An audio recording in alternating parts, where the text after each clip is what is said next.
मैं एक प्रेस में संपादक के रूप में काम करती हूँ। ये मेरी आप बीती कहानी है। इस कहानी को सुनकर आप लोगों को बहुत कुछ सीखने और समझने को मिलेगा। उम्मीद करती हूँ आप सभी को मेरी ये कहानी बहुत पसंद आएगी। अगर इतना ही अपने भगवान पर यकीन है तो उसी से खाना मांगो। सौतेली माँ की तीखी आवाज़ मेरे कानों में जहर की तरह उतर रही थी। उनकी आंखों में नफ़रत की वही चिंगारियाँ थी जिसे मैं बरसों से डरती थी। दरवाजे ज़ोर से बंद हुए और लोहे की कुंडी चढ़ाने की आवाज़ ने मेरे बदन में एक कपकपी सवार कर दी थी।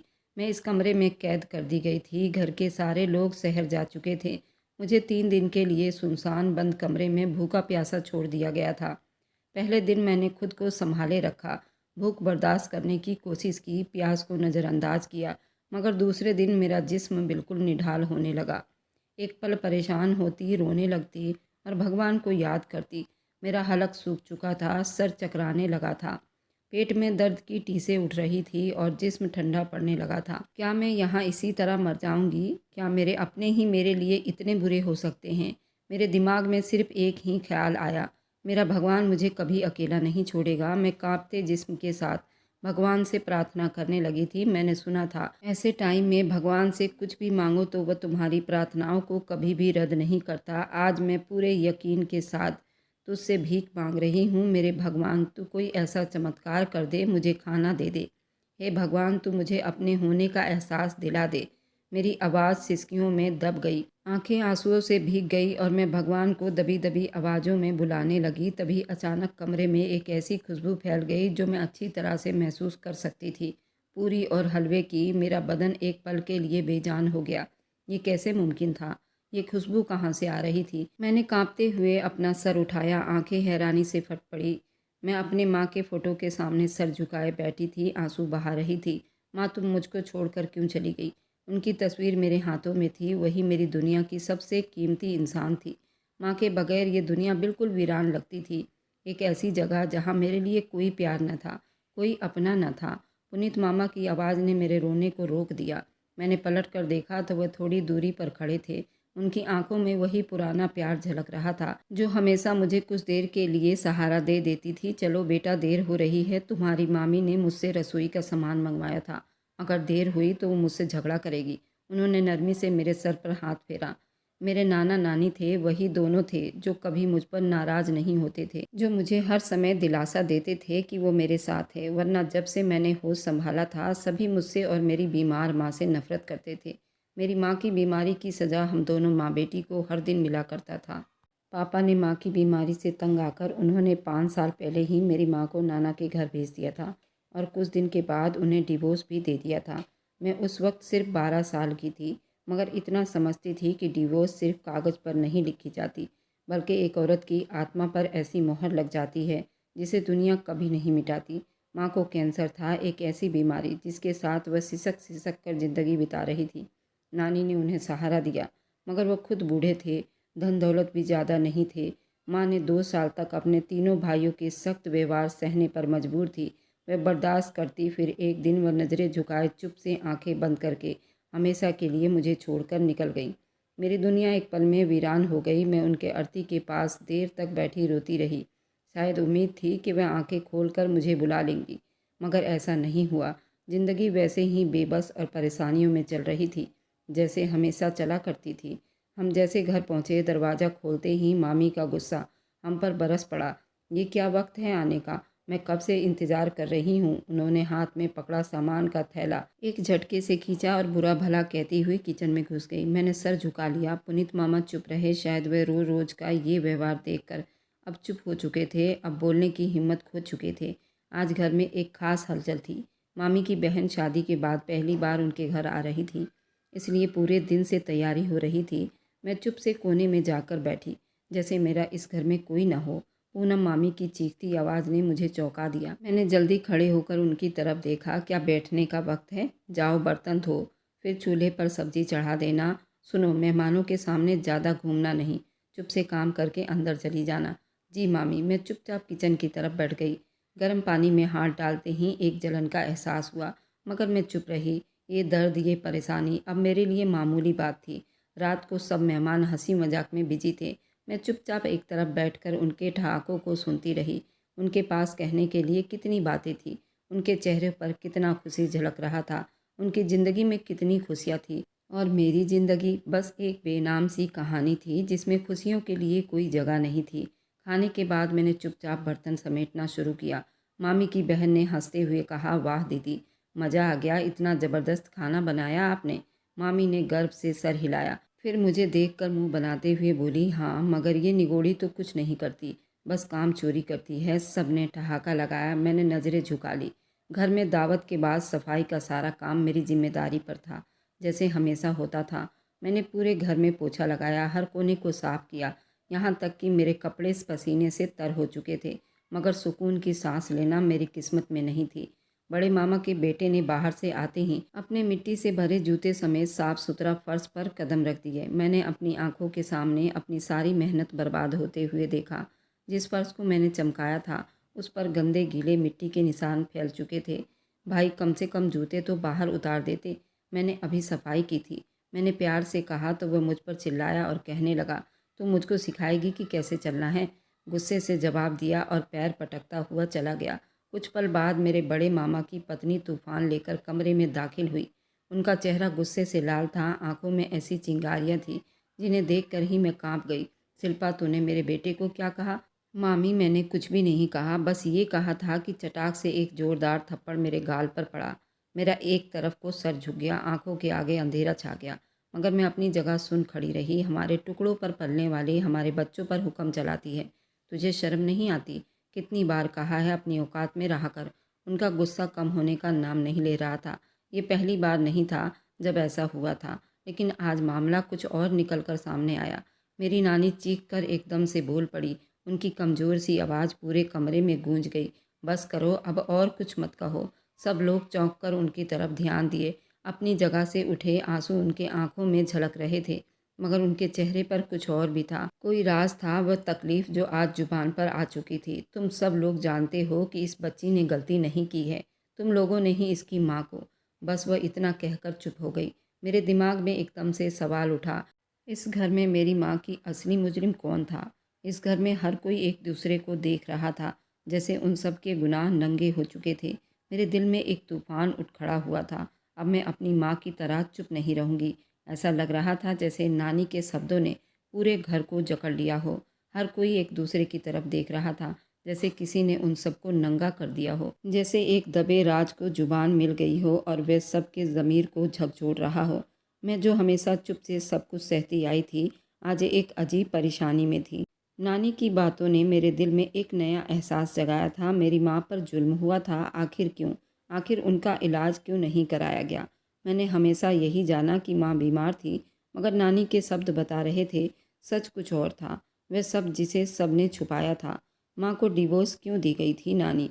मैंने कांपती आवाज़ में पूछा। नानी ने मेरे तरफ देखा। उनकी आंखों में वही दर्द था जो मैं हमेशा अपनी आंखों में देखती आई थी। वह कहने तो कुछ और जा रही थी, मगर जैसे उनकी जुबान हड़बड़ाहट में कुछ और बोल पड़ी थी, जैसे बरसों के बोझ को वह एक पल में उठाकर सामने रखने से डर रही हों।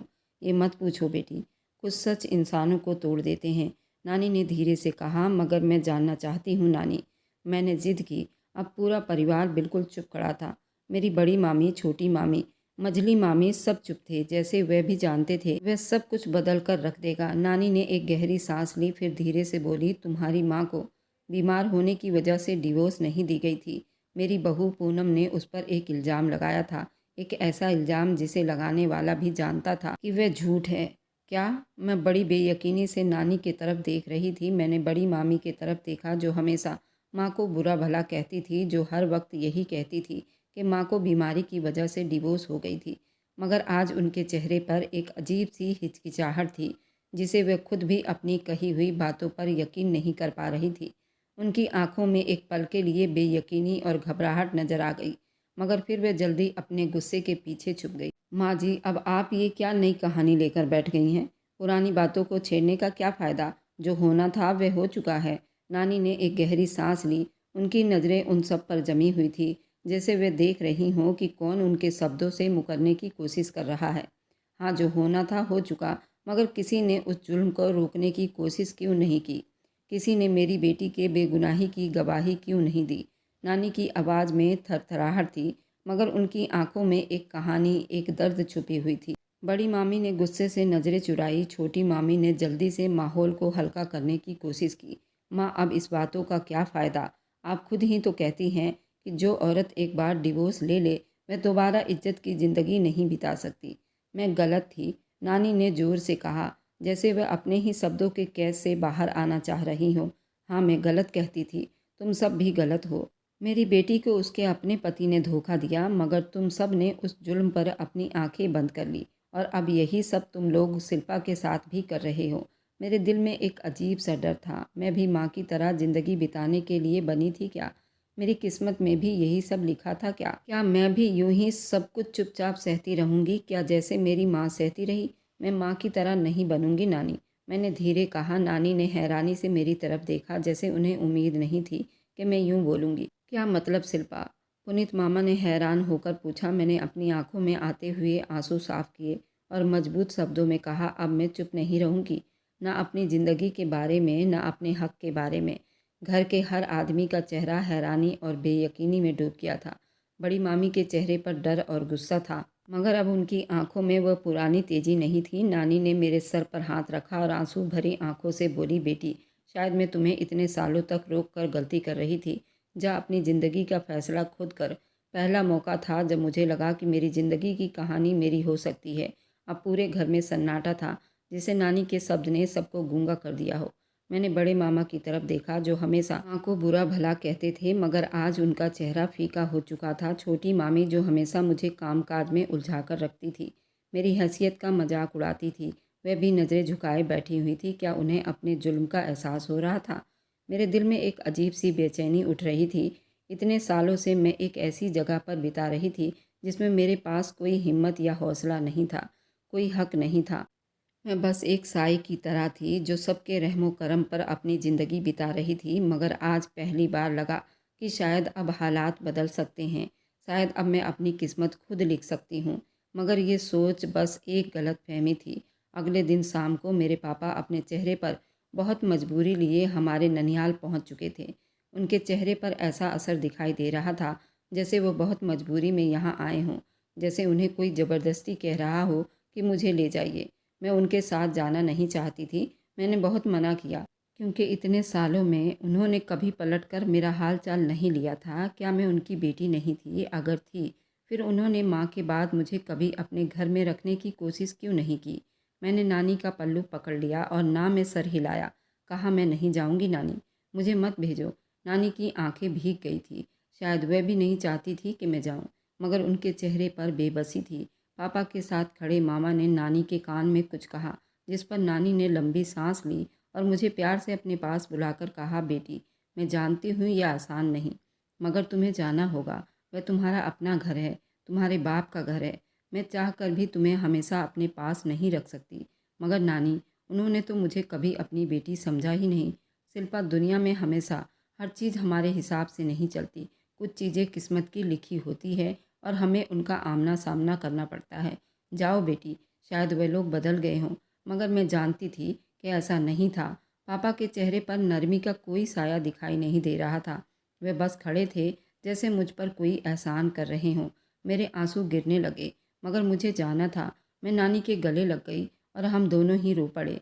पहली बार था जब मैंने महसूस किया कि मैं सच में अनाथ थी। पापा ने मेरी कलाई पकड़ी और मुझे अपने साथ चलने का इशारा किया। मैंने आखिरी बार नानी की तरफ देखा, मगर वह बस हाथ उठाकर मुझे आशीर्वाद दे रही थी। जब हम पापा के साथ उनके घर पहुँचे तो वहाँ जो स्वागत हुआ उसने मेरे शब्दों को हकीकत में बदल दिया। जैसे ही हम दरवाजे के अंदर दाखिल हुए, मेरी सौतेली माँ की नज़रें मुझ पर जम गई। उनकी आंखों में मेरे लिए तूफान था। मेरी सौतेली माँ मेरी मामी की कजन थी। मैं तो उनके लिए कोई अजनबी थी, शायद कोई बोझ थी। जैसे ही उन्होंने मेरी तरफ देखा, कहने लगी, आ गई मनहूस मारी। उनके शब्दों ने मेरा दिल काट कर रख दिया। पापा ने गहरी सांस ली, जैसे पहले से ही जानते हो ये सब होने वाला है। ये मेरी बेटी है, आखिर कहाँ जाती? बेटी? सौतेली माँ ने गुस्से में एक ठहाका लगाया। 5 साल तक आपको उसकी फिक्र नहीं हुई और आज एकदम बेटी की याद आई। पापा चुप हो गए, जैसे वे भी मेरे बारे में ज़्यादा नहीं सोचना चाहते थे। सौतेली माँ ने मुझे सर से पाँव तक देखा, जैसे मैं कोई नापसंद चीज़ हूँ, जिसे मेरा होना ही कोई गलती हो। यहाँ कैसे रहेगी? पहले ही बच्चे और घर के कामों से मुझे फुर्सत नहीं मिलती। अब एक और बोझ आ गया। उनके शब्द मेरे दिल में तीर की तरह उतरे। मैं बोझ थी। मैंने आंखें नीचे कर ली, मगर मेरी चुप्पी को शायद उन्होंने कमजोरी समझा। देखो, इस घर में तुम्हें भी अपने हिस्से का काम करना होगा। ये कोई ननिहाल नहीं है जहाँ तुम्हारे नखरे उठाए जाएंगे। और सबसे ज़रूरी बात यह है, मेरे बच्चों के पास ज़्यादा मत भटकना, उन्हें बिगाड़ने की कोशिश मत करना। मेरी जुबान मेरे दांतों के नीचे चिपक गई। सुनाई नहीं दिया? मैंने धीरे आवाज़ में कहा, ठीक है, अब जाकर किचन में देखो, बर्तन धोकर रख दो, और हाँ, अपनी जगह खुद तय कर लो। मेरे बच्चों के कमरे में तुम्हारी कोई जगह नहीं है। मेरी सांस रुकने लगी। क्या मुझे एक बार फिर इस घर में नौकरानी की तरह रहना था? क्या मेरा अपना कोई नहीं था? मुझे नानी के घर की याद आई, जहाँ गरीबी तो थी मगर मोहब्बत थी। यहाँ दौलत तो थी, मगर मुझे लगा जैसे मैं एक गरीब सी भिखारन हूँ। पापा सोफे पर बैठ चुके थे। उन्होंने एक बार भी मेरी तरफ नहीं देखा, जैसे उनके लिए मैं यहाँ आकर ख़त्म हो चुकी हूँ। मैंने चुपचाप सर झुका लिया और किचन की तरफ बढ़ गई। मेरी ज़िंदगी का एक और पन्ना खुल चुका था। मुझे लग रहा था ये पहले से भी ज़्यादा परेशानी वाला था।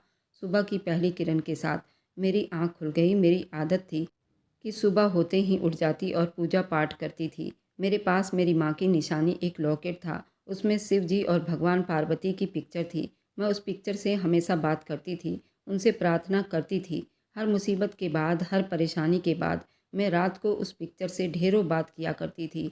आज नींद मेरी आंखों से कोसों दूर थी। कल जो कुछ हुआ था वो मेरे दिमाग में किसी फिल्म की तरह चल रहा था।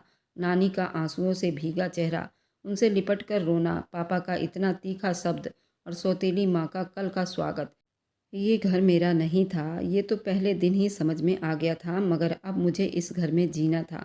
मैं जल्दी से नहा धोकर भगवान की पूजा करने लगी। हे भगवान, मुझे मेरी परीक्षाओं में हिम्मत दे, ताकि मैं ये सब कुछ सह सकूं, और मेरी माँ की आत्मा को शांति देना। पूजा करने के बाद मैं अपने काम में लग जाने का फैसला किया। यहाँ मुझे सौतेली माँ ने पहले दिन ही किचन का काम करवाया था, खाना बनवाया, इसलिए मुझे पता था आगे मुझे यही सब करना है।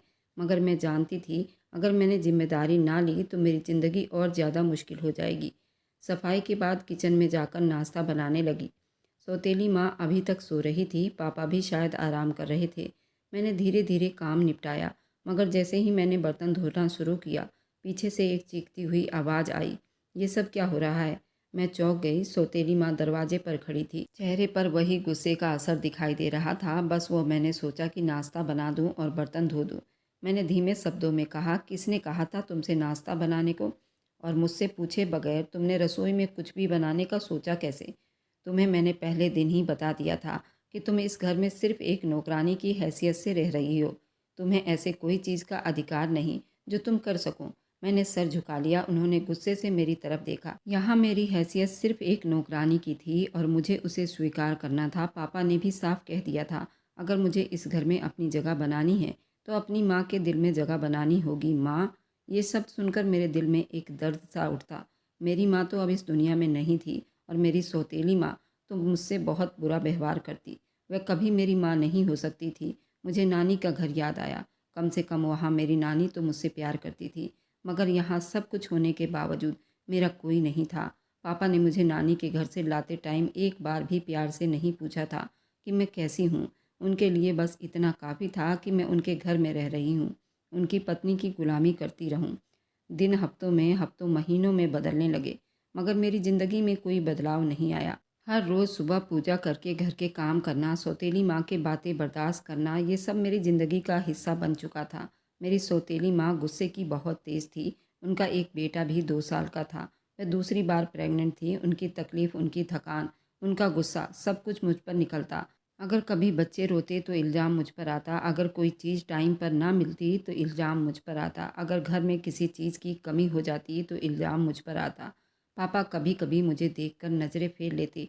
शायद उनके दिल में कहीं थोड़ी बहुत शर्मिंदगी थी, मगर उनकी इतनी हिम्मत नहीं थी कि वो मुझसे बात कर सके। बाप तो मेरे भी थे, मगर शायद वो ये बात भूल चुके थे। कुछ महीने बाद मेरी सौतेली माँ ने तीसरे बेटे को जन्म दिया। घर में खुशी का माहौल था। पापा फूले नहीं समा रहे थे।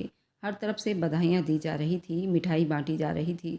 मैं चुपचाप एक कोने में खड़ी ये सब देख रही थी। पापा हंस रहे थे, सबसे गले मिल रहे थे, अपनी पत्नी को तसल्ली दे रहे थे, अपने बेटे को खुशी खुशी देख रहे थे। मैंने उनके चेहरे की खुशी को महसूस किया, फिर दुख से अपनी माँ को याद किया वो मेरे पैदा होने पर भी इतने खुश हुए थे क्या?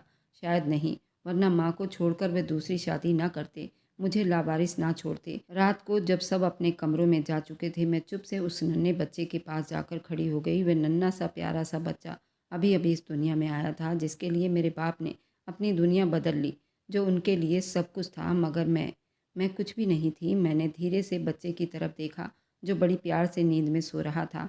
काश पापा ने मेरे लिए भी कभी इतनी मोहब्बत महसूस की होती, मगर ये इच्छा थी शायद अब ख़त्म हो चुकी थी। मैंने दिल में एक फ़ैसला कर लिया था, अब मुझे अपने लिए जीना था, अपने लिए सोचना था। मैंने ये तय कर लिया, मुझे भी कुछ बनना है और कुछ करके दिखाना है। मैं रात को सोती तो अपने गले में पहने हुए भगवान शिव पार्वती के फ़ोटो को देखकर घंटों रोती और भगवान से प्रार्थना करती, हे भगवान तू मुझे हिम्मत दे। नानी के घर तो पढ़ाई किया करती थी, मैं इस वक्त 8वीं क्लास में थी। लेकिन जब से पापा के घर में आई थी, मेरी सौतेली माँ ने मुझे स्कूल नहीं भेजा था। उनका कहना था कि घर की घरदारी संभालो और घर का काम सीखो, उसके बाद तुम्हारी शादी कर देंगे।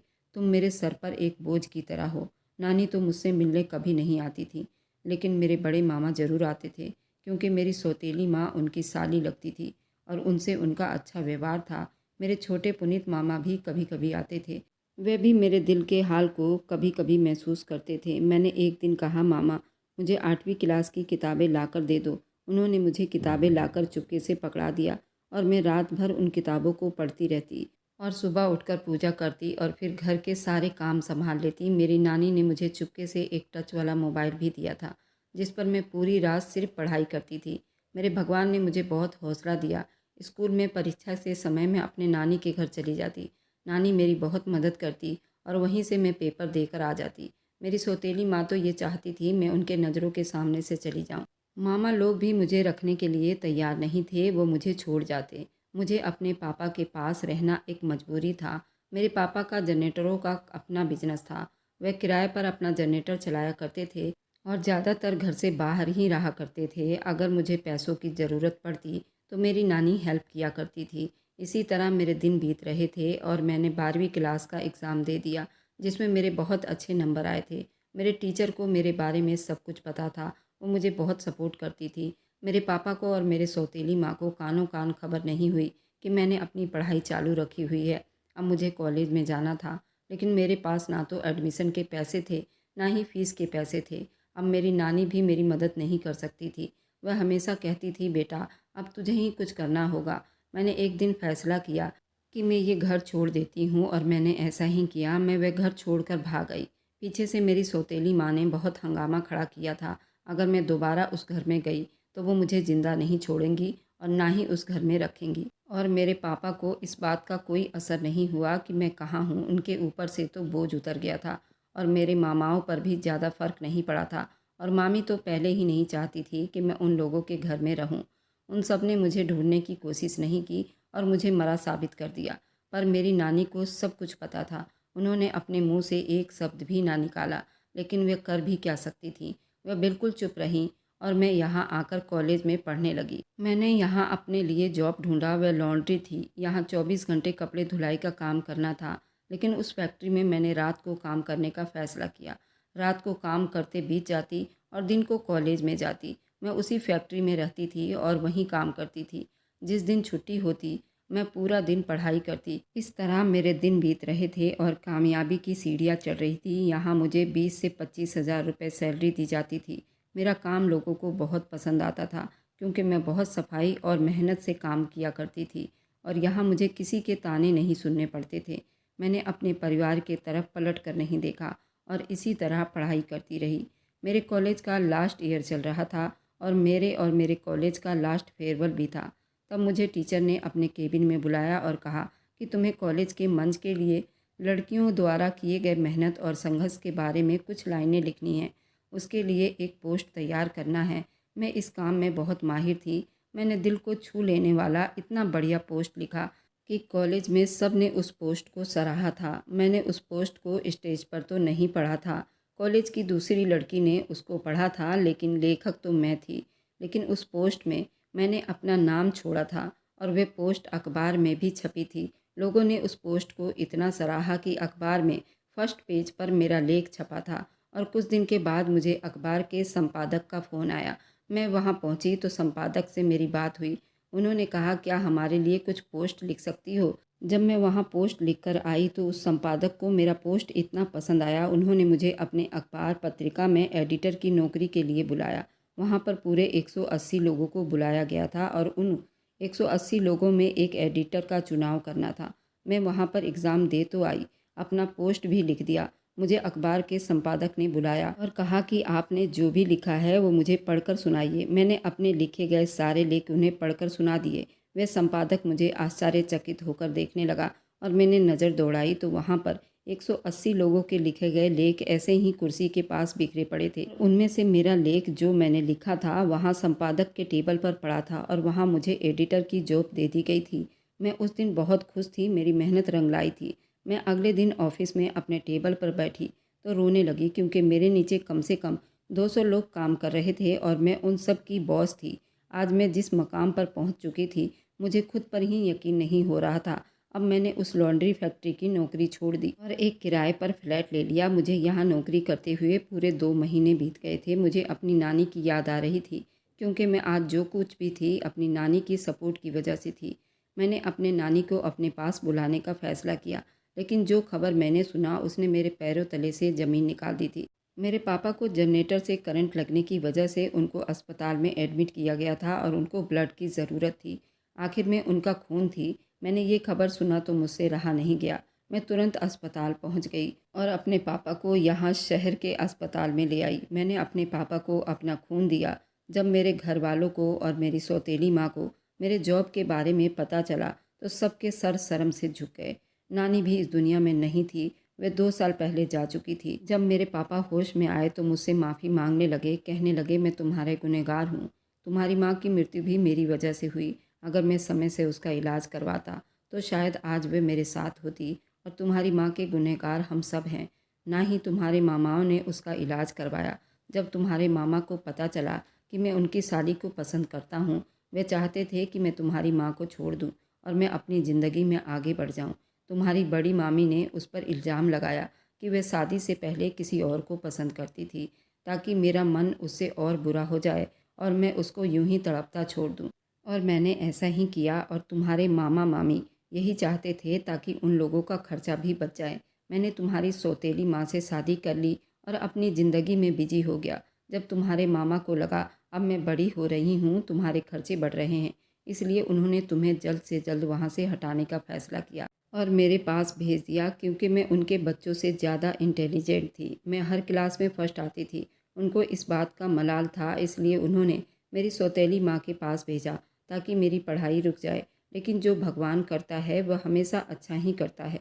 वह एक रास्ता बंद करता है तो 100 रास्ते खोल देता है। हमें हर चीज़ भुलाकर अपने मंजिल की तरफ बढ़ते रहना चाहिए और वही मैंने किया और मैं आज कामयाब हो गई। मेरे मामा के बच्चे तो बुरी संगतों में पड़कर नशा करने लगे और अपने बाप और माँ को कुछ ना समझते थे।